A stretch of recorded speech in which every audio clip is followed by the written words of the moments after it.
There are organs missing in this apartment. The plaque of paintings and prints lick clean from walls like arteries, while the nailheads wish they had palms to cover their baldness. I cannot repair the malpractice of farewell, only wear towels like smocks to clean up the pool of hangers on the carpet without risk of infection. The closet is a throat. It forgets the word white. This is a letter to a wedding photo that's not mine. When the orbit decays, do not panic. You'll fall slowly. Your posture a crater grandchildren study.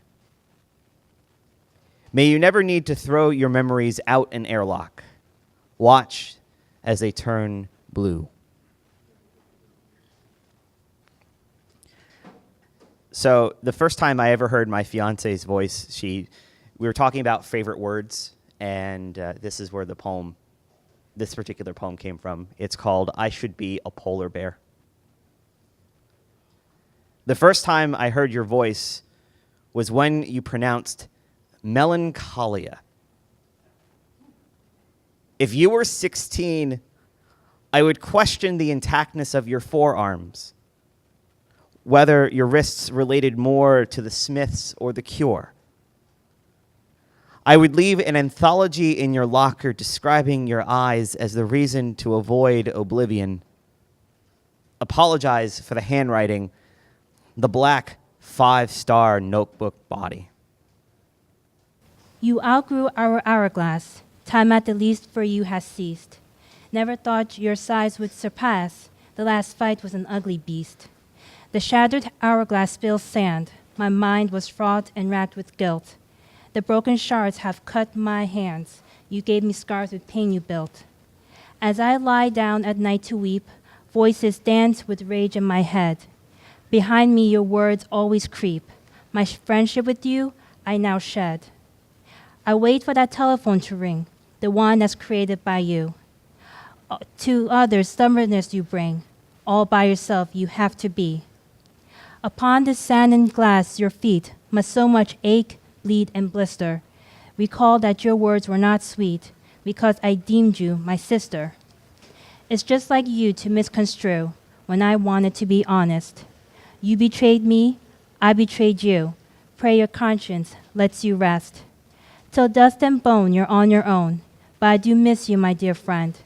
Sand buries what you won't condone. You shun friendship you will not wend. Thank you. So the next poem is called Manicure, and is a very brief poem. Graze upon my nails, make cuticles awry. Nail color constantly pales. For my problems I won't pry. Rough hands remind me to deny.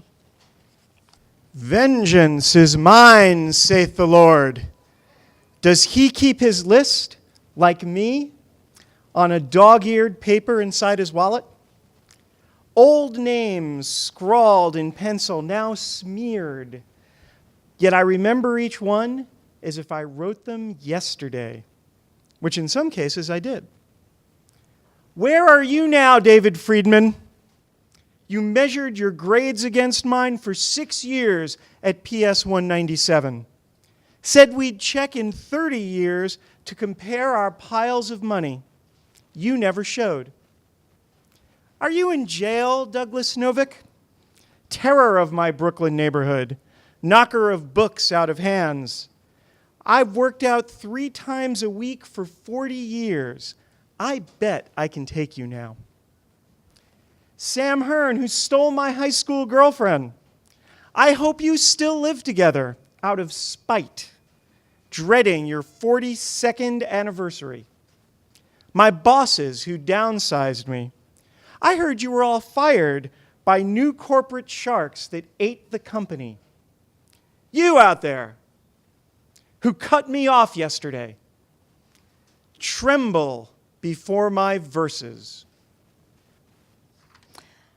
This is from my book, Rub, Scrub, Clean the Tub, Funny Children's Poems About Self-Image.